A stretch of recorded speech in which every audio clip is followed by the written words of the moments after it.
తెలంగాణ రాష్ట్రంలో బీసీలకు 42% రిజర్వేషన్లు అమలు చేయాలని డిమాండ్ చేస్తూ ఈ నెల 18వ తేదీన తెలంగాణ బీసీ జేఏసీ ఇచ్చిన బంద్కు తెలంగాణ సగర సంఘం రాష్ట్ర కమిటీ సంపూర్ణ మద్దతు ప్రకటించింది। ఈ సందర్భంగా ఉప్పరి శేఖర్ సగర్ మాట్లాడుతూ రాష్ట్ర వ్యాప్తంగా నిర్వహించనున్న ఈ బంద్ ద్వారా బీసీల చైతన్యాన్ని ప్రదర్శించాలని పిలుపునిచ్చారు। 42% రిజర్వేషన్లు అమలు చేయకుండా స్థానిక సంస్థల ఎన్నికలు నిర్వహిస్తే సహించేది లేదని ఆయన హెచ్చరించారు। రాజ్యాంగ సవరణ ద్వారా చట్టబద్ధంగా రిజర్వేషన్లు అమలు చేయాలని డిమాండ్ చేశారు।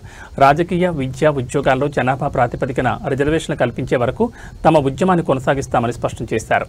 తెలంగాణ రాష్ట్ర వ్యాప్తంగా ఉన్న సగరులందరూ ఈ బంద్లో పాల్గొనాలని పిలుపునిచ్చారు। పార్లమెంటుకు అని చెప్పేసి పంపించి ఇక్కడ అసెంబ్లీలో చర్చ జరిపిన తర్వాత ఈ చర్చ తీసినటువంటి బిల్ ఏదైతే ఉందో మరి గవర్నర్కు పంపించడం జరిగింది। గవర్నర్ ద్వారా మరి రాష్ట్రపతికి వెళ్ళింది। రాష్ట్రపతి దగ్గర పెండింగ్ ఉంది, అది పెండింగ్ ఉంది, సమయం అయిపోతుంది కాబట్టి మళ్ళీ రాష్ట్ర గవర్నమెంట్ రెండవసారి ఆర్డినెన్స్ తీసుకొచ్చింది। ఆర్డినెన్స్ కూడా గవర్నర్ దగ్గర పెండింగ్ పెట్టింది। ఆ తర్వాత ఇన్ని నెలలైనా కూడా కేంద్ర ప్రభుత్వము స్పందించట్లేదు। రాష్ట్రపతి, గవర్నర్ ఏమో బిల్లులు పెండింగ్ లో పెట్టారు అని చెప్పేసి అసెంబ్లీలో మళ్ళీ ఒక జీవో తీసుకొచ్చి ఈ కాంగ్రెస్ ప్రభుత్వము ఇచ్చిన మాట నిలబెట్టుకునే క్రమంలో జీవోను తీసుకొచ్చినామని చెప్పి ఈరోజు చెప్తా ఉన్నారు। ఆ జీవోను కోర్టులో ఎవరో ఛాలెంజ్ చేస్తే ఈరోజు స్టే ఇచ్చింది।